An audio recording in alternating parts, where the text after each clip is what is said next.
What is going on YouTube? Jake here, back with another tutorial. This time I'm teaching you guys how I made this Camelphat Panic Room style bass line. And mind you, it's not perfect. I'm pretty sure the original song they used an analog synth, maybe a Moog or something, I'm not sure. But it's pretty close, it sounds pretty cool anyway. So this is what it sounds like.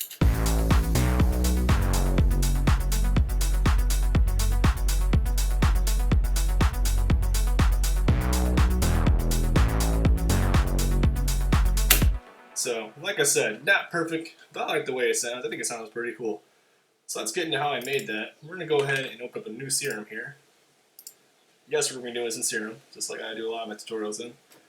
I'm going to start off by turning on the noise oscillator. We'll go ahead and leave it on AC hum 1. Turn on key tracking, turn the phase up, turn the random up, and turn the level up pretty high there. Next, we're going to set oscillator 1, or oscillator A, to basic shapes and make that a square wave. We'll turn the phase down and the random down, and we don't got to do anything else from there. We'll leave it alone. Now for oscillator B, we're going to leave it on the default saw wave here. We're going to turn the unison up to 7, the octave up 1, the phase, and the random down all the way as well, and then we're done with that one. Turn on the filter, leave it at MG low 12, turn on oscillators A, B, and the noise oscillator, bring the cutoff down pretty far there. And we'll go ahead and bump the drive up a little bit as well.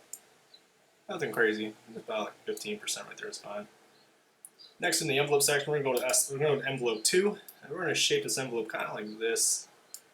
Bring the curve down a little bit as well. Then what we're going to do, we're going to assign envelope 2 over here to the cutoff and bring this down a bit.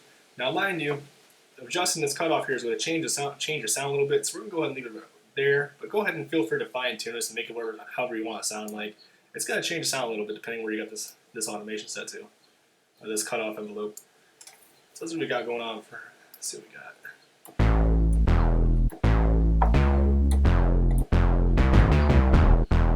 That already sounds pretty close to the original sound I had going on there. Now mind you too, I am playing pretty low down here on the keyboard. You can even see on the Serum keyboard, I'm playing pretty low notes.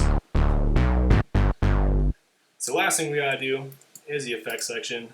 We're gonna turn on distortion, set this to tape saturation, leave this alone, don't even touch that. Turn the drive way up there.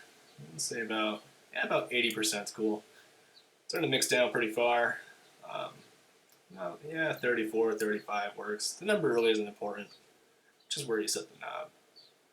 And we'll turn on compressor, turn the threshold down a tiny bit. We'll set the attack down to about 54-ish, 55-ish, and the gain up just a tiny bit. This is what we got.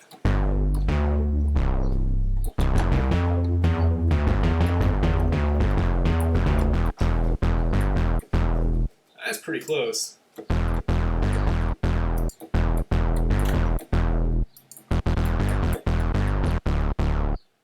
What you can do from, besides pretty much the general sound, and what you can do from there, you can kind of just tweak this cutoff filter.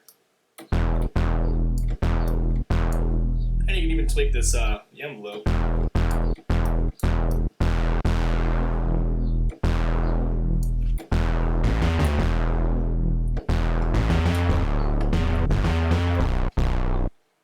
Make it uniquely yours. You can even go ahead and change some of these change some of the wavetables there as well. It'll change the sound a little bit.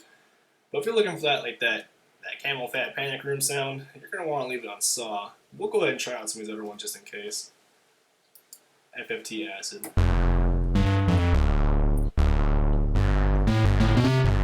So you can see it changes the sound a little bit there. One last thing we can do as well, something I didn't really mention that isn't really too important, not for this sound, but if for whatever reason you need to, you can also turn on mono. Make sure it stays mono. That way when you play on the keyboard and make your MIDI notes and stuff, it's not going to overlap. From there you can even turn on legato and make some slide.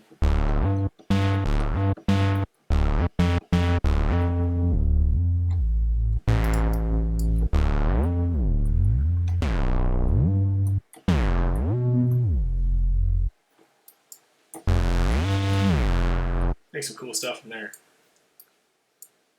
So anyway, guys, I hope you enjoyed this tutorial. Hope you learned something, and I'll see you in the next one.